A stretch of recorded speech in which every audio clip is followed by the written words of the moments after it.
And the Oscar goes to Parasite. Parasite. Bong Joon-ho. Bong Joon-ho. Some films mature really well. I think what makes cinema to me, I think ultimately it's something that for some reason stays with you so that a few years later you could watch it again, or 10 years later you watch it again and it's different. Especially if it's made by someone who adores movies. 살다 보니 이런 날이 다 있네. And the director who really loves movies 이거 사인하신 거야? 기열씨 감독님이? is Bong Joon-ho. 어렸을 때 제가 항상 가슴에 새겼던 말이 있었는데 가장 개인적인 것이 가장 창의적인 것이다. That quote was from our great Martin Scorsese. So He's one of the most successful directors and one of the pioneers of modern cinema in South Korea. 비디오나 DVD 사러 엄청 돌아다녔었고요. 저는 한 6,000개 정도 있어요. With outstanding works like Memories of Murder, The Host, Mother, and Parasite. And what's really fascinating about him is his deep love and dedication to movies. Bong is both a fan and a scholar of cinema. DVD를 가지고 있었는데 박찬욱 감독님이 이걸 빌려가서 먹어버렸어요. 안 돌려줬어요. He takes many ideas, genre elements, and references from classics, and with his detailed and unique outlook, mixes and matches them into a masterpiece. His movies are designed to last, just like the classics he adores so much. In other words, there's more to learn about yourself or about life. And the film's the same, you change. Every few years, I revisit Parasite for exactly this. And even after 7 years, there are things I notice, meticulously crafted scenes and details that add to its quality. No wonder after its release, it not only won Korea's first Palme d'Or, but swept the Oscars too. So I want to dive into all these details and show you why Parasite's success was inevitable.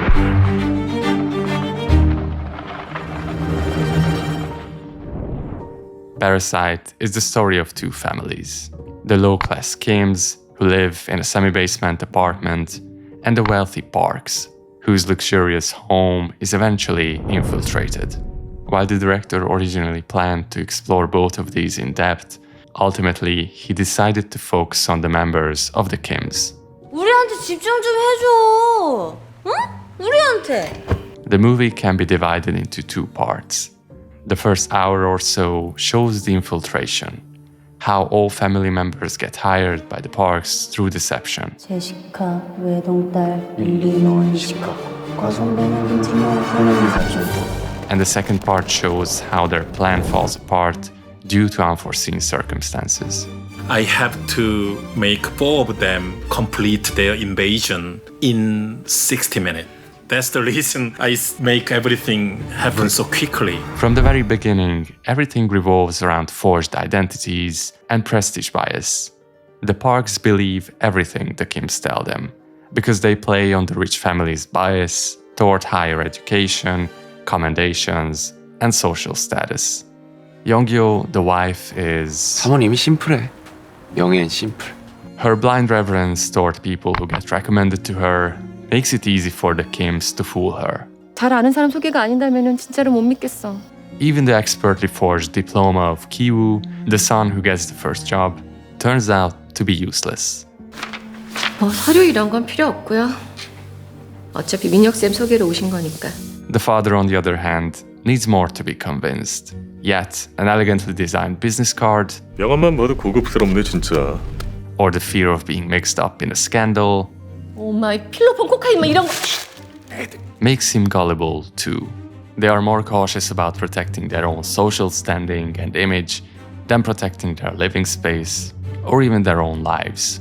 It's a trust based on nothing, a halo effect created by the fake identities of the Kims, an aura of expertise.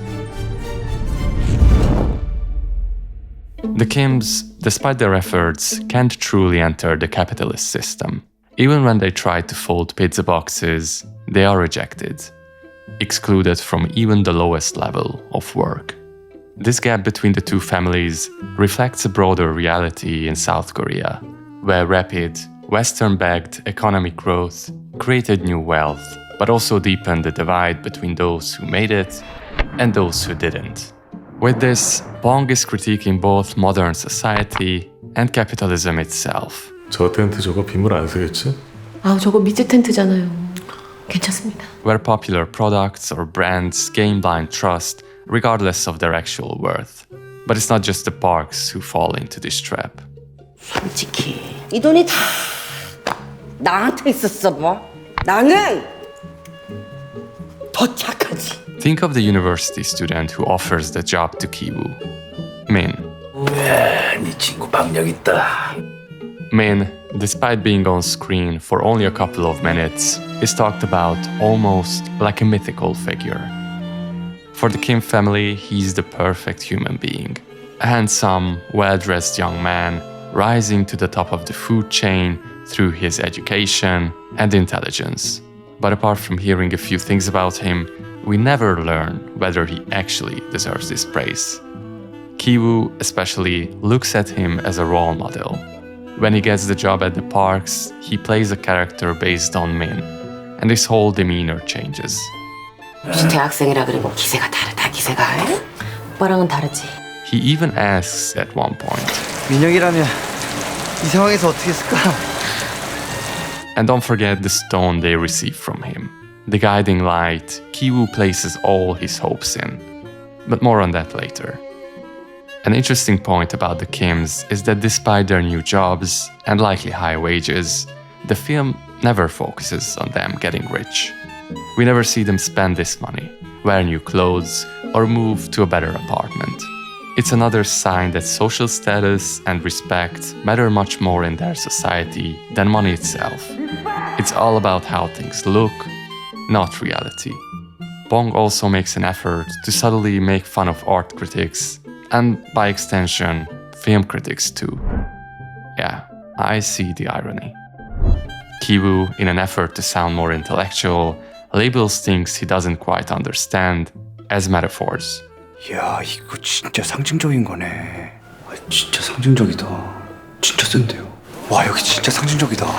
So everything, from the people to the ideas, is a lie, a forgery, a fake. 기우야, 너도 속았지? 리얼하지 않냐? 안 그래?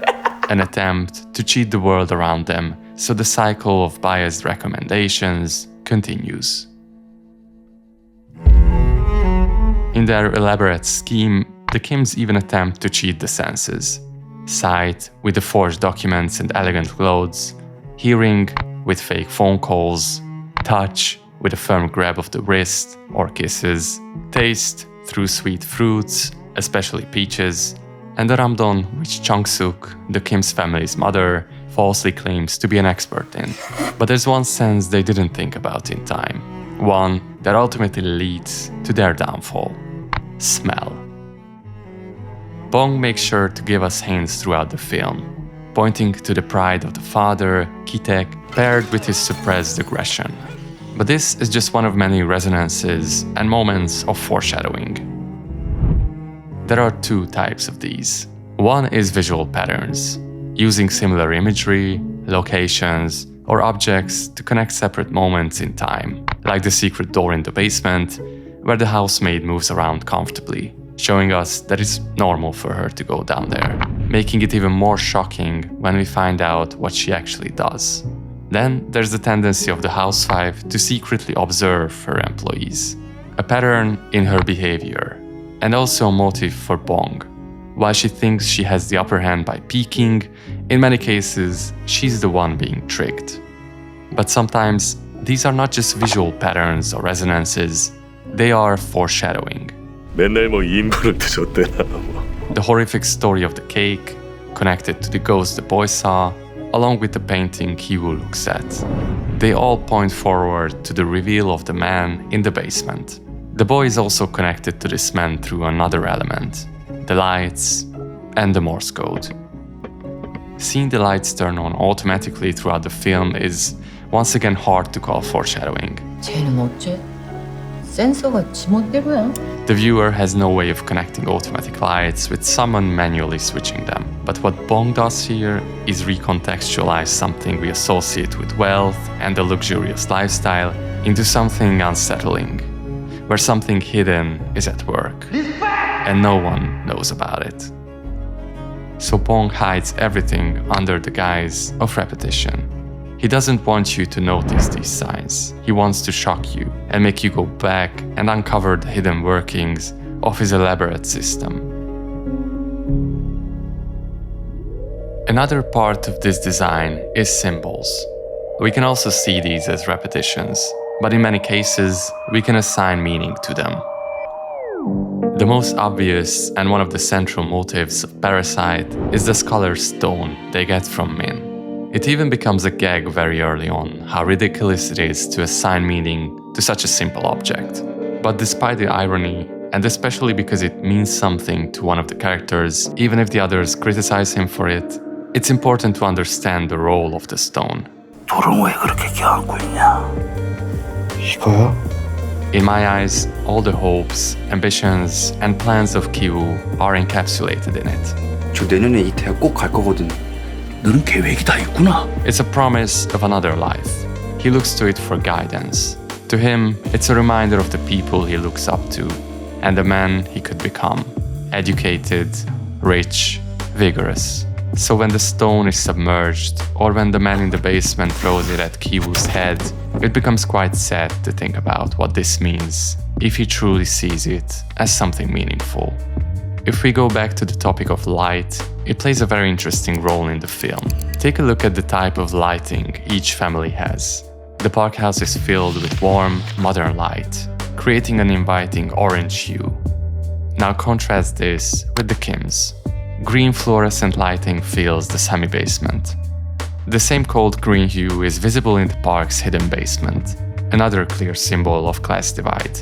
앵글적으로 계급 차이를 표현을 잘 하진 않고요. 그 대신에 이제 앵글보다는 빛을 가지고 계급 차이를 좀 많이. But the role of natural light and the sky is also important. The semi-basement barely lets in any sunlight. The film emphasizes this through how cinematographer Hong Kyung-pyo frames the shots. As a side note, he's also responsible for shooting some of the greatest contemporary South Korean films, such as Burning, The Wailing, or Hirokazu Koreeda's Broker. When we see the area where the Kims live, we barely see the sky. The frames are filled to the brim, whether with the family themselves, objects hoarded by them, smoke, or water. The atmosphere always feels suffocating. This changes instantly as Ki-woo walks up the street toward the park's home. The space opens up once he enters the garden. We see the blue sky and sunlight shining on him. Or think of the scene where the family takes over the house. The sky taking up the top half of the frame, but it's filled with storm clouds. Another foreshadowing of the inevitable disaster on the horizon. A decision suggested by the cinematographer, composited in from a later shot of the sky he captured that day. This also shows how the film is a collaborative effort of many experts who enjoy the trust of the director. But on the other side, we rarely see the Park family in the same frame.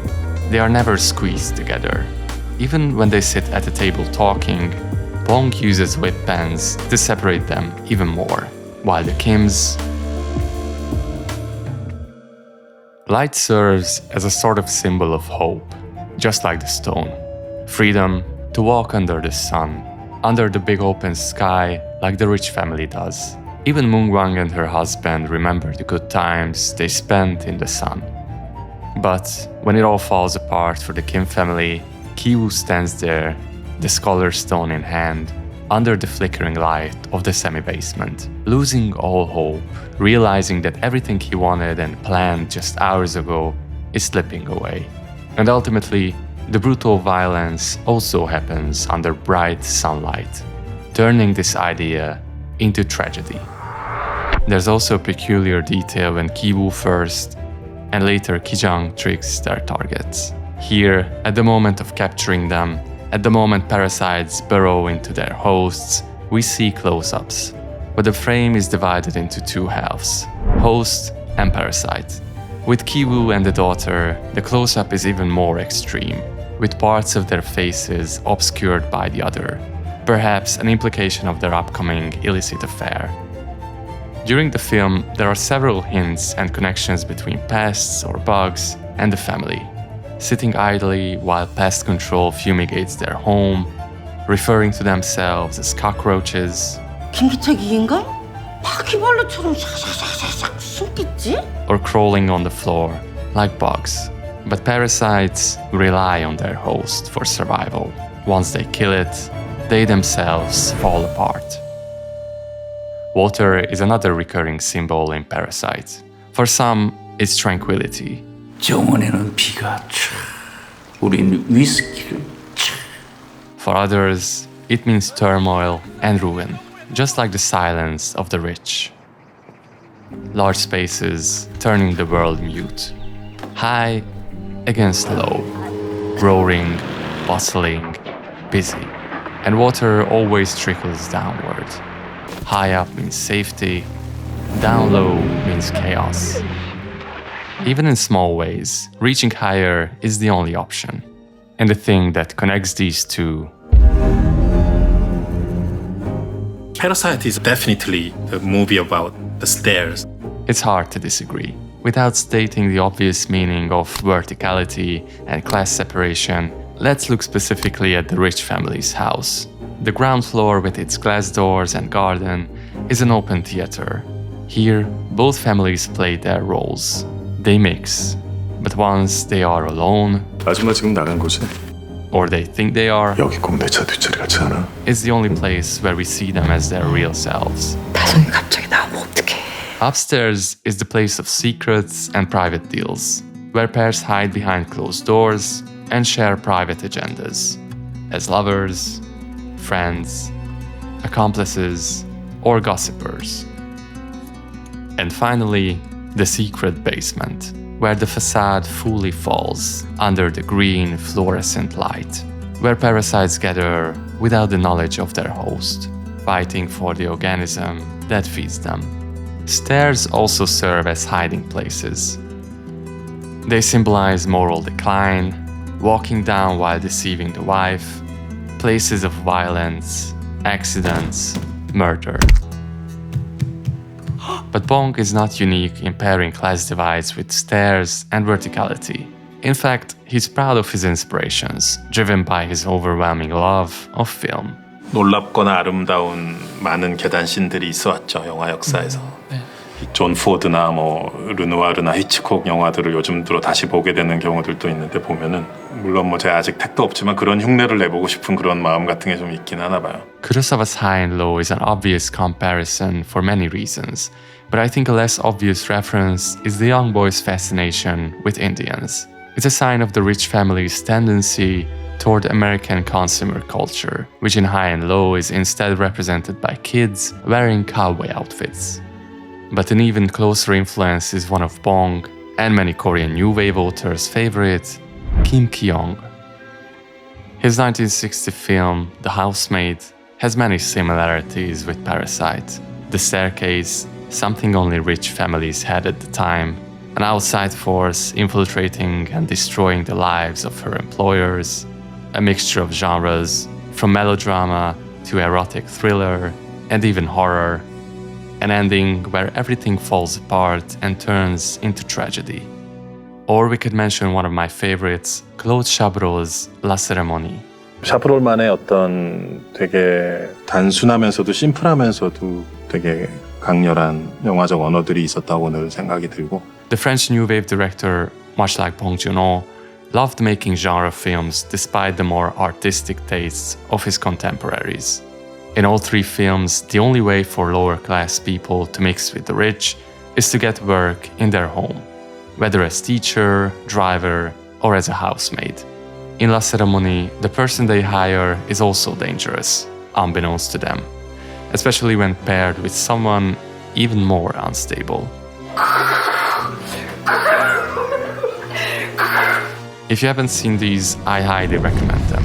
If for nothing else, then for Isabelle Huppert's phenomenal and unforgettable performance. But what about the technical aspects of Parasite? Bong is not only a fan of these films for their narrative, but also for how they were shot. This is him praising Chabrol's precision and minimalistic approach.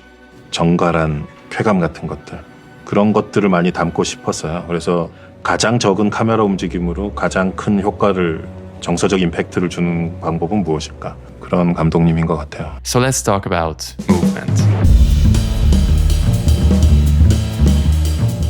When it comes to Parasite cinematography, the most noticeable thing is how the filmmakers prefer precise movement and blocking instead of a lot of coverage and cutting. 카메라가 움직일 때만의 어떤 흥분 같은 게 있고 아름다움이 있는데 정말 영화에만 있는 거 아니에요. Bong has a very clear idea of what he wants to shoot and how it should look even before they start editing.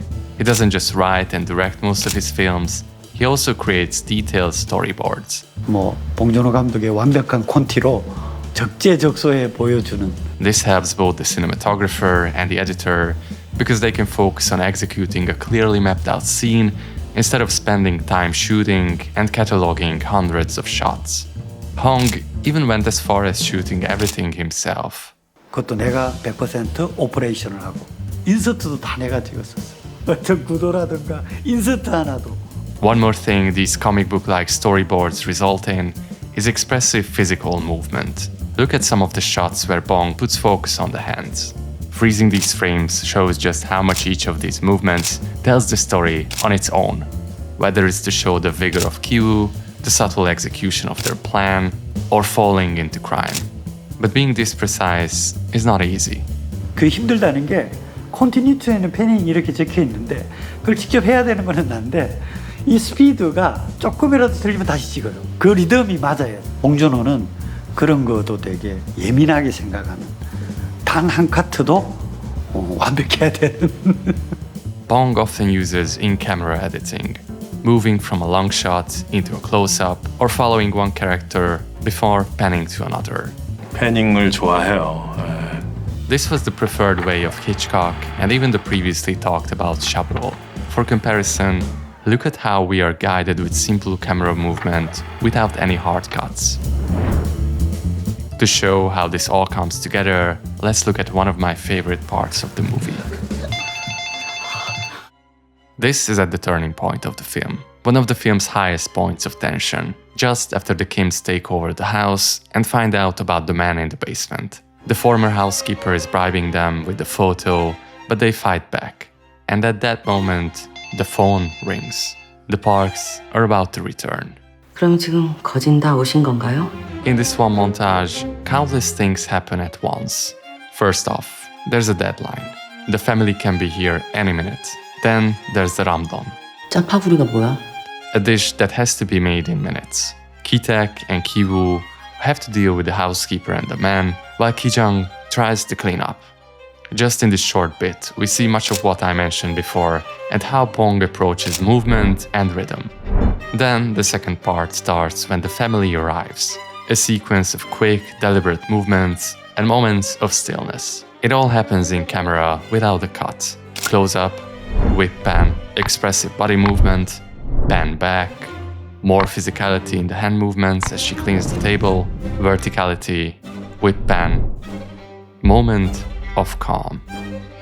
And in the end of the scene, when everyone's hidden, one last desperate move to gain back temporary control. I love this scene because, like many others, it grabs the audience and we move together with the Kims. It's like we are part of their scheme. It's as if we are part of the family. If you think about it, throughout the film, everything we see, everything we know is information the Kims know as well. In fact, instead of hiding the plans and tricks of the family to surprise us and use them as a tool to create twists, Bong shows us everything, from the forged documents to the way they practice their lines, and even how they put together a whole strategy to infiltrate the family. Bong creates excitement by making us feel involved in the planning. We root for them, we watch them develop and execute it. The audience lives and breathes with the film because the camera acts as our guide, revealing everything the Kims are doing. No wonder the film starts with this shot, as the camera looks out on the street and descends to the level of the family, and even ends with the same shot, now with the sun looking right at us. This bookend also serves as a slightly melancholy hint that while Ki-woo's plan sounds plausible and hopeful, it might just be that. Hope. The same false hope of going to university one day. 서류만 좀 미리 짰다고 생각하고 있습니다. The false hope he puts into the stone that one day he'll leave the semi-basement and climb higher, where his opportunities open up like the sky. That light will shine on him and his family, and they can walk freely in the garden. It's possible, but plans are just plans. 계획을 하면 반드시 계획대로 안 되거든, 인생이. Even after many years, Parasite has stood the test of time. Bong created something we'll come back to forever. It's the work of a master at his peak, using everything he's learned and been influenced by, with the resources and the team to realize it. It carries the soul of both his Korean predecessors and his Western influences. 좀 개인적인 스타일과 장르적인 또 기술적인 기준을 좀 높게 추구하는 것이 저희 세대에서 이루어지지 않았나 생각합니다. Bong Joon-ho is someone who lives and breathes film. A director who is not afraid to change the genre, the mood, or even the medium of his films from project to project. 과거에는 상상 못한 놀라운 것들을 보게 될 것 같아요. 점점. He almost always chases something new. And I think this restlessness and the depth of his knowledge led to Parasite, a masterpiece that shows how important it is to pay attention to cinema from all around the world.